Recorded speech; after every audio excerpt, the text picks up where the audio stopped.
برطانوی اخبار دی گارڈین نے اپنی ایک حالیہ رپورٹ میں یہ دعویٰ کیا ہے کہ بھارت غیر ملکی سرزمین پر رہنے والے ریاست مخالف عناصر کو ختم کرنے کے ایک وسیع حکمت عملی پر عمل درآمد کر رہا ہے،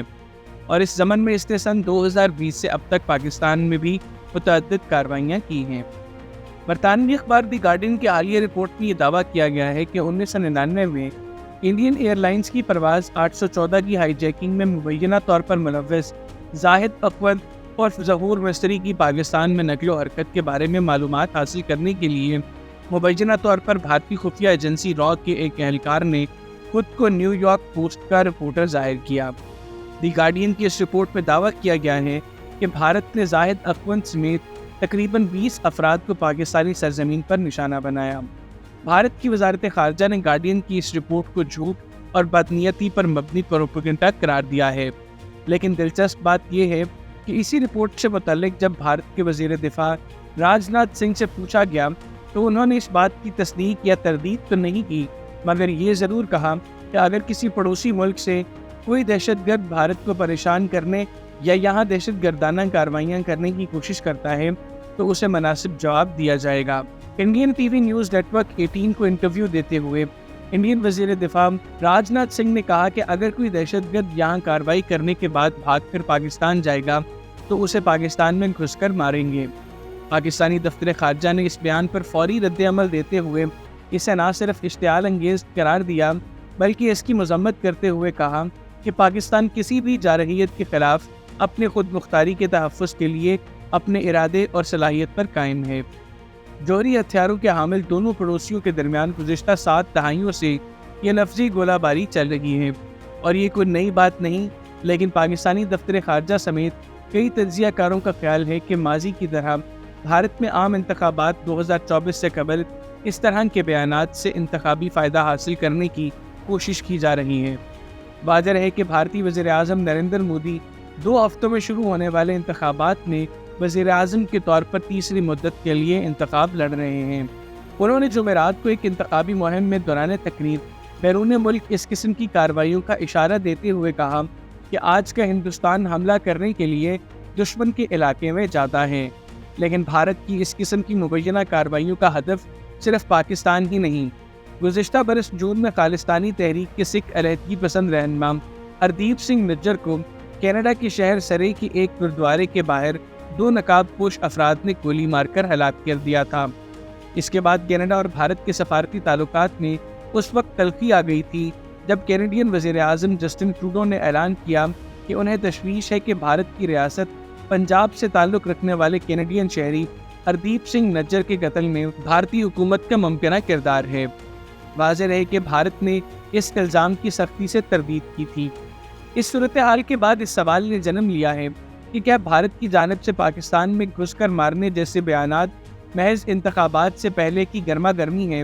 یا بیرون ممالک ٹارگٹ کلنگ کی متعدد کارروائیوں کے الزامات سامنے آنا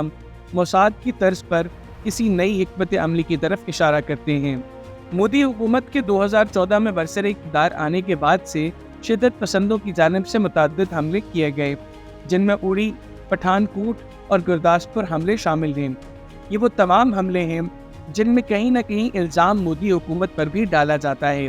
کہ اپنی انتخابی مہم کو فائدہ پہنچانے کے لیے اور انتخابات میں عوام کی بھرپور حمایت حاصل کرنے کے لیے پاکستان مخالف پروپیگنڈے کو ہوا دینے کے لیے ان حملوں کے پیچھے کہیں نہ کہیں مودی حکومت شامل ہے۔ 14 فروری 2019 کو انڈین آکیوپائڈ کشمیر کے ضلع پلوامہ میں ہونے والے حملے کو سب سے بڑا حملہ قرار دیا گیا تھا، جس میں کم از کم 40 پیراملٹری پولیس اہلکاروں کی ہلاکت ہوئی تھی۔ اس حملے کے بعد بھارت کے وزیر اعظم نریندر مودی نے کہا تھا کہ پاکستان انڈیا کو تباہ کرنے کا خواب دیکھنا چھوڑ دے۔ نریندر مودی نے حملہ آوروں کے خلاف بھرپور کارروائی کا بھی اعادہ کیا تھا۔ گارڈین کی رپورٹ کے مطابق بھارتی خفیہ اداروں کے اہلکاروں نے دعویٰ کیا کہ یہ وہی وقت تھا جب بھارت نے دہشت گردی کا مقابلہ کرنے کے لیے مبینہ طور پر نئی حکمت عملی پر غور کرنا شروع کیا تھا۔ یہاں یہ بات بھی قابل غور ہے کہ اس وقت انڈین آکیوپائڈ کشمیر کے گورنر ستیہ پال ملک درجنوں بار یہ بات کہہ چکے ہیں کہ پلوامہ حملے کے پیچھے بھی مودی حکومت کا ہاتھ تھا، اور مودی اپنی انتخابی مہم کو فائدہ پہنچانے کے لیے اس طرح کی کارروائیوں سے گریز نہیں کریں گے۔ انہوں نے اس بات کا بھی اندیا دیا تھا کہ مودی آئندہ انتخابات سے قبل بھی ایسی کارروائی کروا سکتی ہیں جس میں فوجی جوانوں کا قتل ہو، اور اس سے مودی اپنی انتخابی مہم کو فائدہ پہنچانے کی کوشش کریں گے۔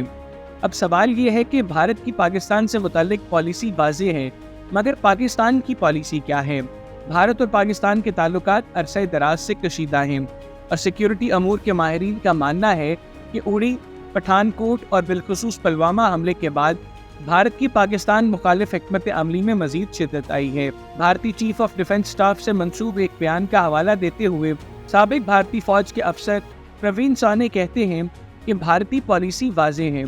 بھارت جانتا ہے کہ پاکستان سیاسی اور معاشی طور پر کمزور ہے، مگر وہ اب بھی پاکستانی فوج کو ایک خطرہ سمجھتا ہے۔ کہ پاکستان اس حالیہ لفظی گولہ باری سے کوئی خطرہ محسوس کرتا ہے، اس بارے میں سید مشاہد حسین کہتے ہیں کہ جوہری ہتھیاروں سے لیس پاکستان کے خلاف براہ راست فوجی کارروائی یا روایتی آپریشن کوئی حقیقت پسندانہ آپشن نہیں۔ پاکستان کی بھارت سے متعلق حکمت عملی کے سوال پر سید مشاہد حسین نے حکومت کی جانب سے بھارت کے ساتھ تجارت کھولنے کے بیان کا حوالہ دیتے ہوئے کہا کہ بہت دکھ کے ساتھ کہنا پڑتا ہے کہ پاکستان کی حکمت عملی واضح نہیں۔ مشاہد حسین نے گارڈین اخبار میں مبینہ 20 ٹارگٹ کلنگ کے واقعات کا حوالہ دیتے ہوئے یہ کہا کہ ہمارے انٹیلیجنس اداروں کو بھی اس کی تفتیش کرنی چاہیے کہ کیسے 2020 کے بعد سے 20 مرتبہ وہ کامیاب رہے اور ہم انہیں روک بھی نہیں سکے، پاکستان میں مقیم لوگوں کا دفاع بھی نہیں کر پائے۔ انہوں نے مزید کہا کہ اس معاملے کو فی الفور اقوام متحدہ کی سیکیورٹی کونسل میں اٹھایا جائے اور اس پر وزارت خارجہ کی بجائے وزیر اعظم کی جانب سے پالیسی بیان سامنے آنا چاہیے۔ بین الاقوامی امور کی تجزیہ کار ڈاکٹر ہما بقائی بھی اس بات سے متفق ہیں کہ پاکستان کی کوئی اسٹریٹجی نہیں، پاکستان معاشی طور پر بدحال ہے اور اس کی حکمت عملی سنگین ابہام کا شکار ہے۔ ان کا مزید کہنا تھا کہ پاکستان سفارتی محاذ پر تنہائی کا شکار ہے اور وہ نہیں جانتا کہ وہ کس کیمپ میں ہے، یا آیا اس نے کیمپ کی سیاست کرنی بھی ہے یا نہیں، اور کیا ملک کی بقا کی خاطر کسی کیمپ میں جانا ضروری ہے یا نہیں۔ بھارت کی جانب سے درپیش خطرے سے قطع نظر ہما بقائی کا ماننا ہے کہ پاکستان کے پاس تمام مسائل کا فی الحال کوئی جواب نہیں، اور نہ ہی وہ لوگ موجود ہیں جو یہ جوابات تلاش کر سکیں۔